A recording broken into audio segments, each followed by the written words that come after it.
Биздин каналга катталып, видеого лайк басып, жаңылыктар менен өз убагында кабардар болуп туруңуздар. Украина жалгыз калды. Дүйнөлүк державалар кырдаалга алыстан көз салып турушат. Санкциялардын алдына киргизилген санкциялар жетишпейт, деди Владимир Зеленский.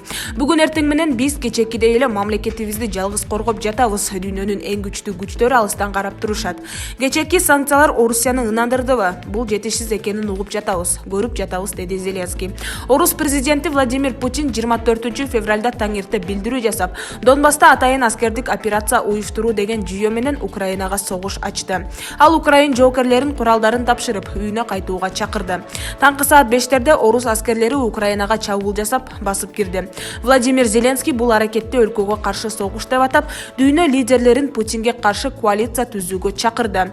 Батыш өлкөлөрү Путинди айыптап, Орусияга каршы жаңы санкциялык пакеттер кабыл алына баштады. Ушул тушта Киев баштаган шаарларда Краматорск, Харьков, Донецк жана башка облустарда чек арадагы аймактарда жардыруу аткылоо токтой элек. Маалымат булагы Назар Ньюс KG.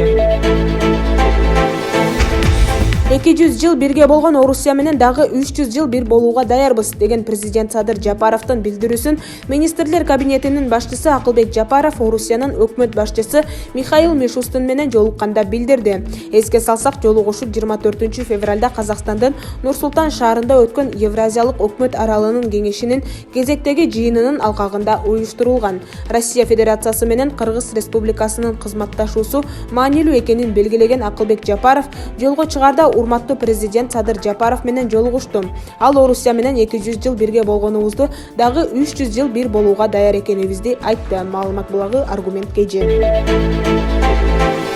Украинанын президенти Владимир Зеленский өлкөнүн куралдуу күчтөрү Орусиянын армиясынын чабуулуна татыктуу жооп кайтарып, кармаш өлкөнүн дээрлик бардык аймагында уланып жатканын билдирди.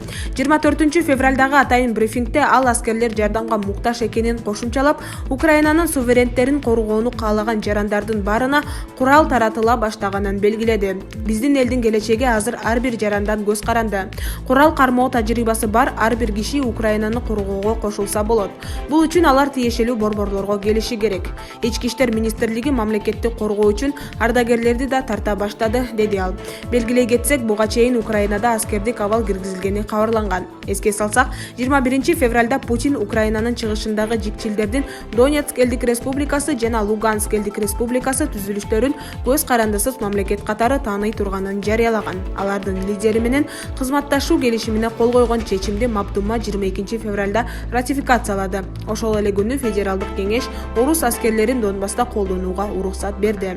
24 февралда таңга жук Орусиянын президенти Владимир Путин кайрылуу кылып, Донбасста атайын аскердик операция жүргүзүү тууралуу чечим кабыл алганын айтты.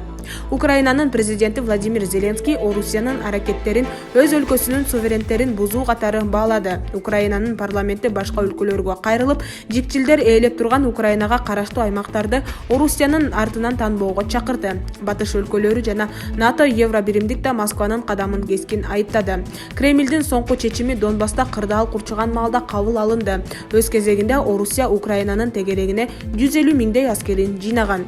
2014 жылы Орусия Украинага караштуу Крым жарым аралын аннексиялап алган. Ошол эле жылы Украинанын чыгышындагы Донецк жана Луганск областтарындагы Москва таянган жикчилдер референдум делген добуш берүү өткөрүп, өзүн-өзү Донецк элдик республикасы жана Луганск элдик республикасы деп жарыялашкан. Москва Украинага карата агрессияны жана жикчилдерди колдогонун төгүндөп келген. Эки аймакты тең Орусиядан башка эч ким мамлекет катары тааныган эмес. Алар экөө биригип Донбасс деп аталат. Маалымат булагы Аргумент KG.